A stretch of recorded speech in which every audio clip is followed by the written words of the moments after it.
The breaking point. The Interstellar Coalition headquarters floated in neutral space, a massive structure built from contributions of 43 different species. Inside its central assembly hall, Representative Sarah Chen sat quietly in the human section, watching another debate spiral into chaos. She had represented Earth at the Coalition for 8 years now, and the pattern never changed. Species argued, blamed others, and took credit for solutions they never helped create. Next to Sarah sat Dr. Marcus Webb, the head of human scientific operations. His weathered face showed the exhaustion of someone who had spent too many nights solving problems that others refused to acknowledge. Behind them, 30 other human representatives waited patiently, as they always did, for their chance to speak about issues that would likely be ignored. The current debate centered on the Vorten mining dispute. Two species, the Krell and the Manther, were fighting over resource rights in a contested asteroid field. The argument had been going on for 3 hours. Voices grew louder, accusations flew across the chamber, and nothing productive emerged from the noise. Sarah knew the solution. Human mediators had already drafted a fair resource sharing agreement. They had spent 6 weeks analyzing mineral distributions, studying both species' actual needs versus their demands, and creating a framework that would benefit everyone involved. The proposal sat in her data tablet, ready to present. But past experience told her what would happen. The coalition would either ignore the human proposal entirely or pick it apart until it became useless. Administrator Throck, a large reptilian being who led the Coalition Council, finally called for order. His deep voice boomed through the translation systems. The Krell and Manther dispute will be tabled for another session. We move to the next issue. Emergency protocols for the Outer Rim colonies. Sarah straightened in her seat. This was something humans cared deeply about. The Outer Rim colonies were home to millions of beings from dozens of species. They existed on the edge of civilized space, vulnerable to pirate raids, natural disasters, and supply shortages. For the past 15 years, human emergency response teams had been the primary protection for these colonies. Humans ran the medical stations, coordinated the defense networks, and managed the supply chains that kept people alive. Representative Chen, Throck said without enthusiasm, "I believe humans have prepared a report." Sarah stood and walked to the central platform. She activated her presentation, showing detailed statistics on the holographic displays. Over the past year, human emergency teams responded to 73 crisis situations in the Outer Rim. We prevented 4 famines, stopped 6 disease outbreaks, and repelled 11 major pirate attacks. However, our teams are stretched beyond capacity. We need additional support and resources. The statistics showed everything clearly. Human teams were running on minimal rest. Equipment was aging and needed replacement. New threats were emerging faster than current resources could handle. Sarah had brought this same concern to the Coalition 3 times before. Each time she received the same response. Administrator Throck looked at the data for exactly 10 seconds before responding. The humans have managed adequately so far. We see no reason to allocate additional resources. Your species volunteered for these duties. Nobody forced this responsibility upon you. Murmurs of agreement rippled through the chamber. Several species nodded or made their equivalent gestures of approval. The insectoid representative from Hector clicked her mandibles in what translated as satisfaction. The crystalline being from Xander chimed in a frequency that meant concurrence. Sarah felt her jaw tighten. Adequately. That word dismissed 15 years of sacrifice. It ignored the 47 humans who had died protecting Outer Rim colonies. It disregarded the thousands of hours of unpaid overtime, the families separated, the mental toll of constant crisis response. Adequate was the word you used for something barely acceptable, not for the backbone of an entire region's survival. Dr. Webb stood and joined Sarah on the platform. His voice remained calm and professional despite his obvious frustration. Administrator Throck, perhaps the statistics are not clear enough. Let me be direct. Without additional support, human teams will begin failing. People will die. Colonies will fall. The Outer Rim will collapse. Throck waved one clawed hand dismissively. Humans have a tendency toward dramatic exaggeration. This emotional response is exactly why your species struggles with leadership positions. You feel too much and think too little. Laughter echoed through parts of the chamber. Not loud mocking laughter, but the quiet chuckles of those who felt superior. Sarah had heard variations of this insult her entire career. Humans were too emotional, too sentimental, too concerned with individual lives instead of the bigger picture. Other species prided themselves on logic and cold calculation. They saw human compassion as a flaw. Sarah looked at Dr. Webb. She saw her own thoughts reflected in his eyes. This was not going to change. The coalition would never respect human contributions because they fundamentally misunderstood what made those contributions valuable. They thought human effectiveness came from some technical skill that could be replicated. They did not understand it came from caring. From the willingness to sacrifice for strangers. From the emotional connection that made humans work harder than logic would demand. We withdraw our request for additional resources, Sarah said quietly. The chamber fell silent. That was unusual. Humans never gave up on their proposals so quickly. They usually argued, provided more evidence, tried different angles.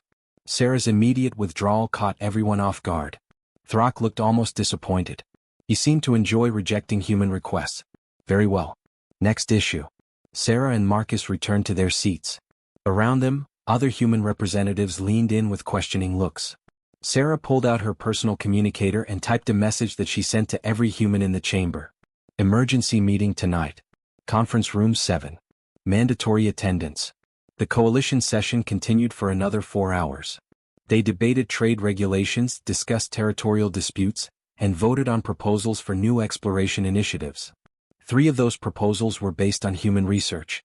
In each case, the coalition modified the human recommendations, made them less effective, and took full credit for the ideas. Nobody thanked the human scientists who had done the actual work.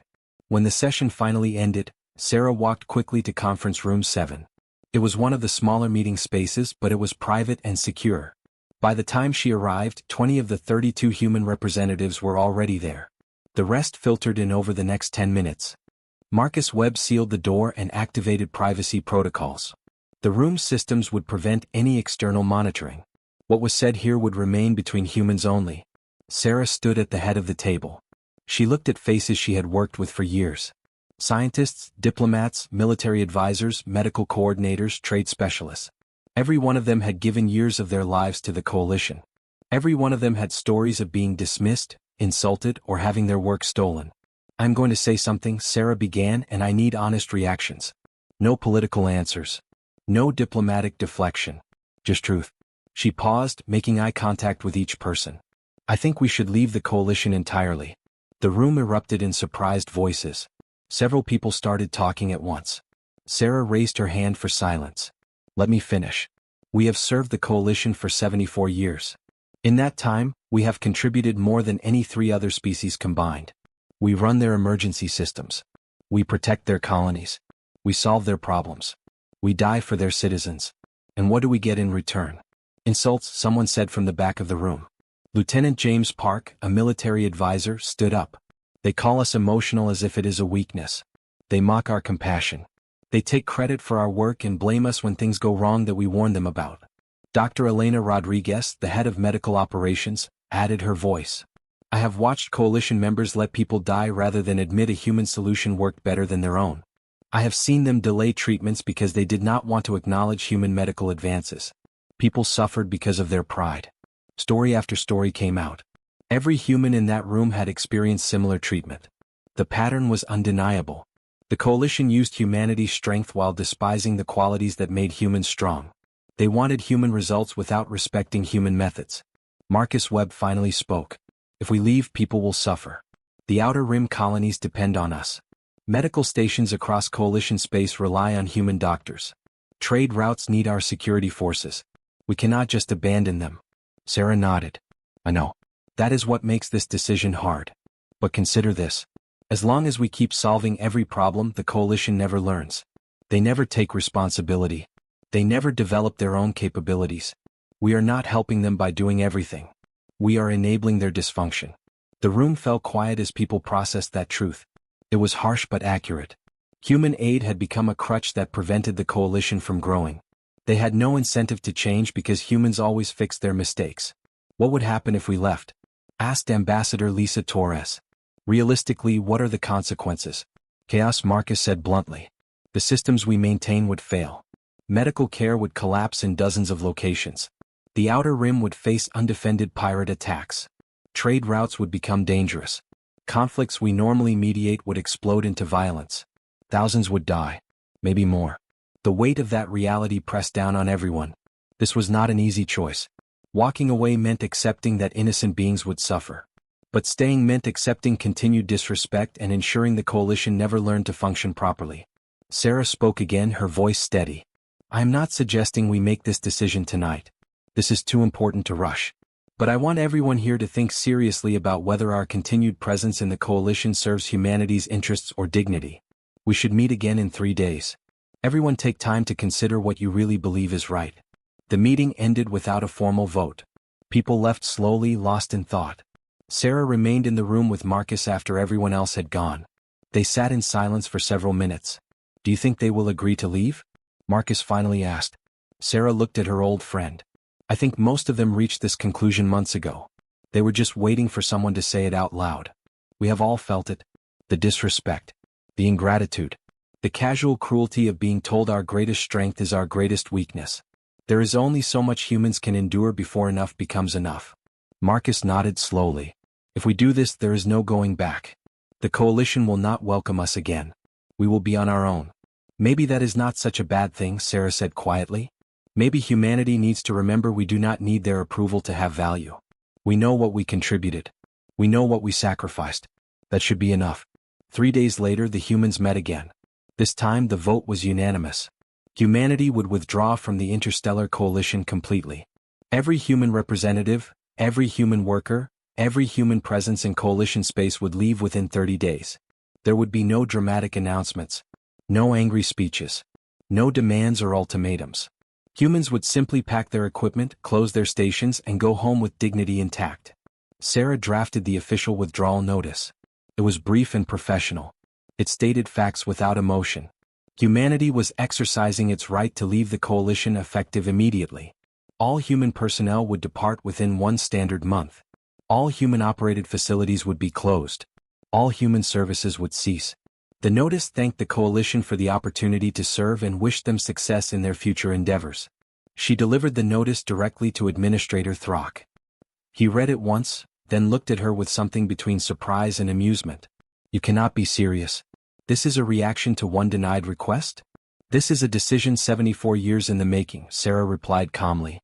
Humanity no longer wishes to participate in an organization that treats our contributions with contempt. Throck laughed. A short barking sound. You will be back. Humans need the coalition more than we need you. Where else will you trade? Who else will protect your interests in the galaxy? Sarah did not argue. She simply placed the official notice on his desk and left. Behind her, Throck's laughter faded as he began to understand she was not bluffing. Within hours, the word spread through coalition headquarters. Humans were leaving. At first, many species reacted like Throck with amusement and disbelief. The insectoid representative said humans were throwing a tantrum. The crystalline being suggested humans would realize their mistake within a week. The general consensus was that humans were being emotional and irrational, exactly what everyone expected from such a sentimental species. But in the human sections, work proceeded with efficient calm. Personnel began packing equipment. Data was backed up and transferred to Earth-controlled servers.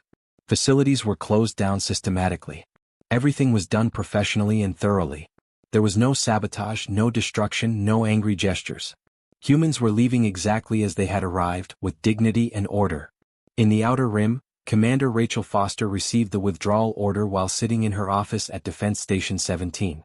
She had been coordinating colony protection for 6 years. She knew every vulnerable point in the region. She knew which colonies had medical needs. She knew where pirates liked to strike. Leaving felt like abandoning her responsibility. But she also understood why this was necessary. She had watched coalition officials dismiss human warnings countless times. She had seen them take credit for successful defenses that humans had planned and executed. She had attended memorials for humans who died protecting colonies whose own governments never sent thanks. Rachel called her staff together and informed them of the withdrawal.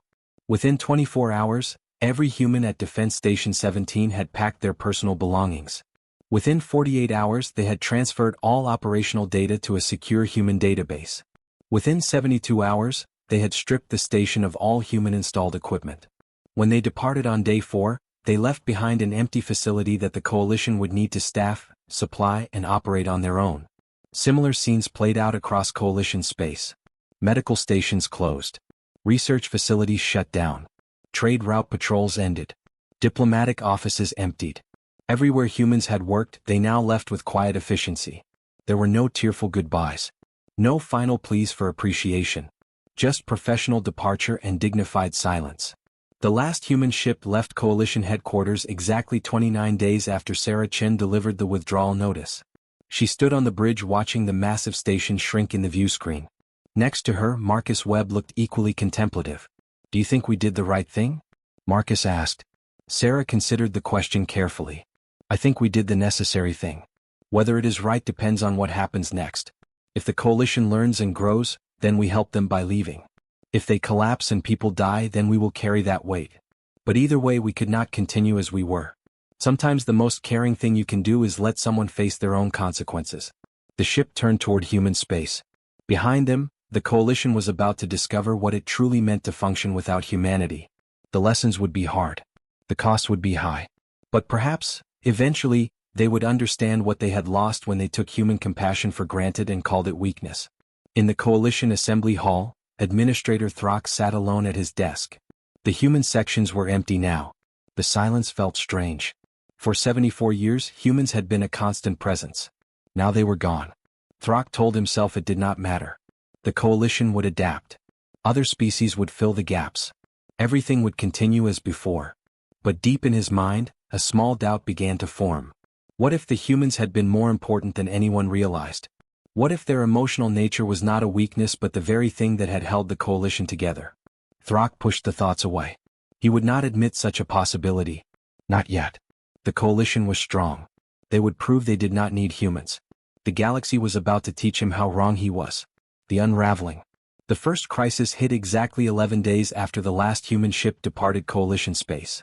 A distress signal came from Harvest Colony 7 in the Outer Rim. Pirates had attacked 3 supply transports. The colony faced immediate food shortages. Medical supplies were destroyed. 15 colonists were injured, 3 critically. Under normal circumstances, human rapid response teams would have arrived within 6 hours. They would have brought emergency supplies, provided medical care, and coordinated defense against follow-up attacks. Instead, the distress call went to Coalition Emergency Services. The response coordinator was a Manther named Veskil. He had criticized human response times in the past, claiming they were inefficient and overly cautious. Now he sat at the command console with the actual responsibility of saving lives. He stared at the logistics screen showing available resources, response times, and personnel capabilities. The nearest Coalition security force was 4 days away. Medical teams with the right equipment were 3 days out. Emergency supplies could be redirected from a closer depot, but someone needed to authorize it and arrange transport. That transport needed protection because the pirates were still in the area. The protection needed coordination with local defense forces who spoke 3 different languages and used incompatible communication systems. Veskil had never realized how many moving parts were involved in emergency response. Humans had made it look effortless. They had integrated systems that now stood separate and disconnected. They had relationships with local forces that now needed rebuilding from nothing. They had protocols for every situation that now existed only in human databases that the Coalition could not access. By the time Coalition forces finally reached Harvest Colony 7, 6 days had passed. 2 of the critically injured colonists had died. The food shortage had become severe enough that rationing was causing unrest. The pirates had returned for a second attack because nobody was protecting the colony. They stole more supplies and damaged the colony's water processing facility. Veskil filed his report with a sick feeling in his core. He had not been incompetent. He had done everything he could with available resources. But everything he could do was not nearly enough. The report went to Administrator Throck.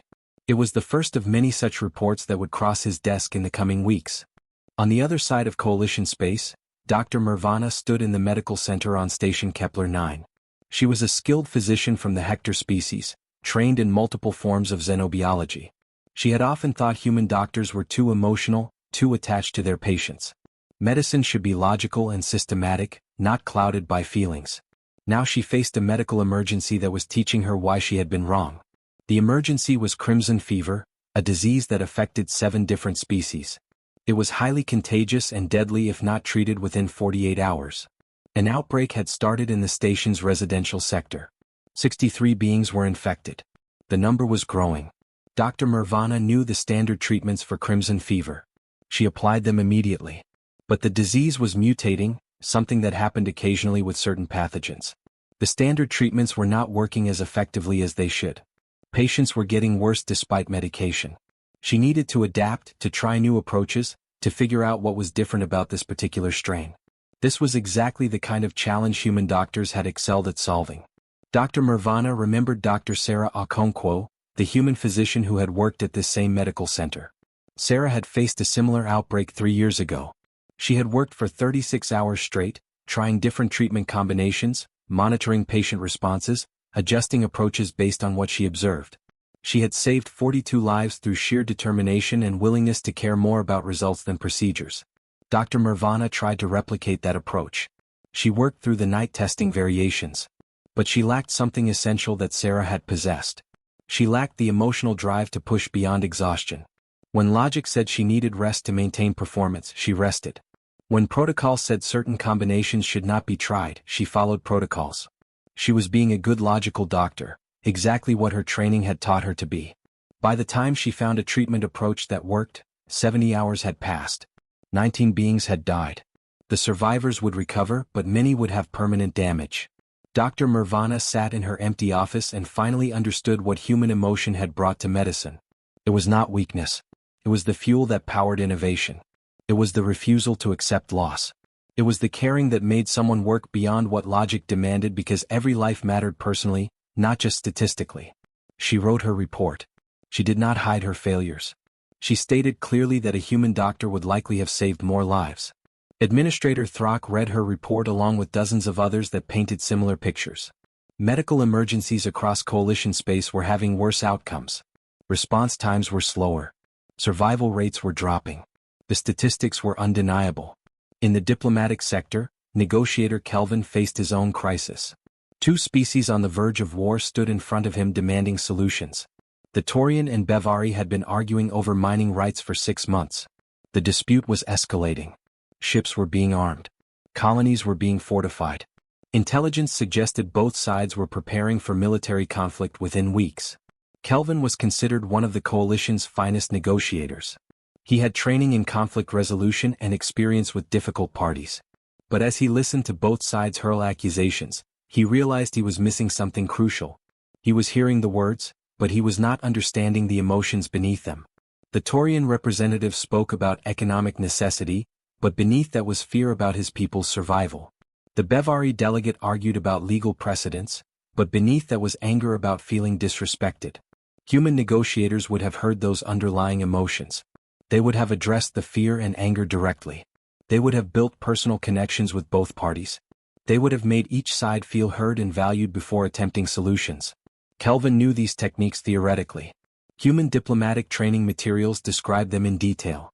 But knowing about empathy and actually feeling it were entirely different things. He tried his best. He proposed a fair resource sharing agreement based on careful analysis. Both sides rejected it immediately. They did not want logical solutions. They wanted to be understood. They wanted someone to acknowledge their pain and frustration. Kelvin could not give them that because he did not feel it himself. To him they were parties in a dispute. To a human negotiator they would have been people in distress. 3 weeks after his failed negotiation, the Taurian and Bevari went to war. The conflict killed thousands in the first month. It displaced millions. It destroyed infrastructure that had taken decades to build. Kelvin watched it all happen and knew he had failed not because he lacked skill, but because he lacked heart. His report joined the growing pile on Throck's desk. Trade routes were becoming dangerous without human patrol ships. Colonies were struggling without human supply chain management.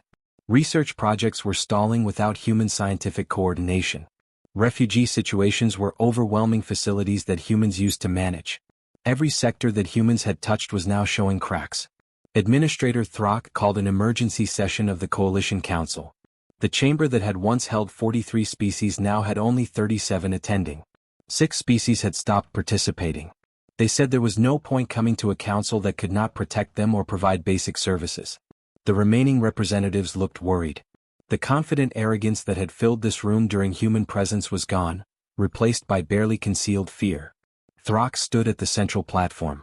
He had prepared remarks about staying strong and working together. But as he looked at the worried faces before him, he realized speeches would not help. They needed solutions and he had none to offer.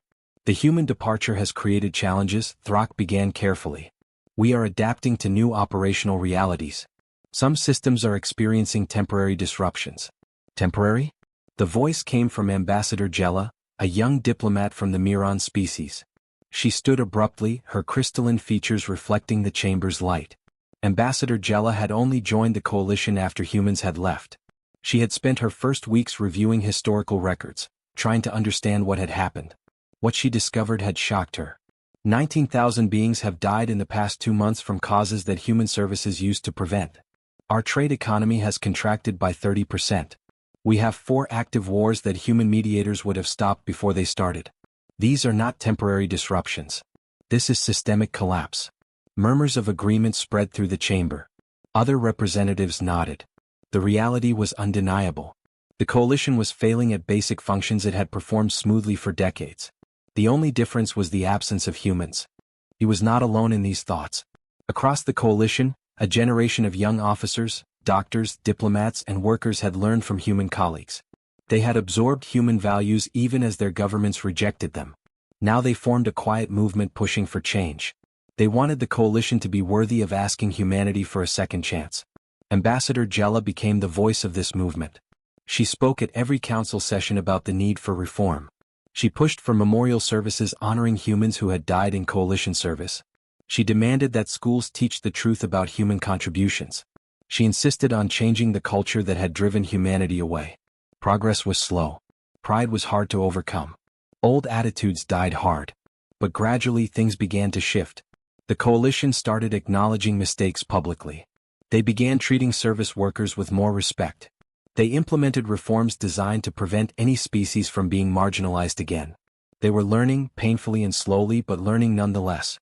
1 year after the human departure, Throck stood again at the observation deck where he had watched human ships leave. He had aged visibly under the stress of the past year. The confident administrator who had dismissed human concerns was gone, replaced by someone who had learned humility through failure. He thought about sending another message to Earth. This one would not be an apology. It would be a simple acknowledgement. Humanity had been right to leave. The coalition had been wrong in their treatment. Humans did not owe the galaxy their service. But if they ever chose to work with the coalition again, they would be welcomed as equals and respected as partners. Not because the coalition needed them, though they did, but because humans deserved nothing less. Throck never sent that message. He realized humans already knew these things. They did not need his acknowledgement. They had their own self-worth. That was something the coalition had never understood. Humans did not serve for gratitude or recognition. They served because they chose to, because their nature called them to help others. But that same nature also gave them the strength to walk away when helping became enabling. When service became servitude. When compassion was met with contempt. The galaxy continued turning. The coalition continued struggling and learning. Humanity continued watching from a distance, secure in their own space, confident in their own value. Perhaps someday the coalition would become worthy of partnership with humanity. Perhaps someday humans would choose to work alongside species who had learned to respect them. But that day was not today. Today both sides were learning important lessons. The coalition was learning what they had lost. Humanity was learning they did not need others' approval to know their worth. In a quiet corner of Earth, Sarah Chin sat in her garden watching the sunset. She no longer worked in diplomacy. After returning home, she had chosen a quieter life. But she followed news from coalition space. She read reports about their struggles. She felt sadness for the suffering beings, but she did not regret the decision to leave. Marcus Webb visited her occasionally. They would sit together in comfortable silence, 2 old friends who had made a hard choice together. Sometimes they talked about whether they had done the right thing. The answer was always the same. They had done the necessary thing. The galaxy had to learn that taking people for granted had consequences. That compassion unappreciated would eventually be withdrawn. That human emotion was not weakness but the very strength that had held civilization together. The sunset painted the sky in brilliant colors. Sarah thought about the future. Maybe in another generation, when the coalition had truly changed, humanity might choose to work with them again. But it would be as equals. As partners. Never again as servants to those who did not value service. The galaxy had lost humanity's help when they failed to treasure it. Perhaps someday they would earn it back. Until then, humans would live their own lives, build their own future, and remember that their worth was inherent, not granted by others' recognition. The stars came out one by one. Each light represented possibilities. Some led to the coalition space where species struggled with lessons learned too late. Others led to new horizons where humanity could forge relationships with species who understood partnership from the start. The future was unwritten. But humanity would face it with dignity, knowing they had stood up for themselves when it mattered most. That knowledge was worth more than all the coalition's recognition combined.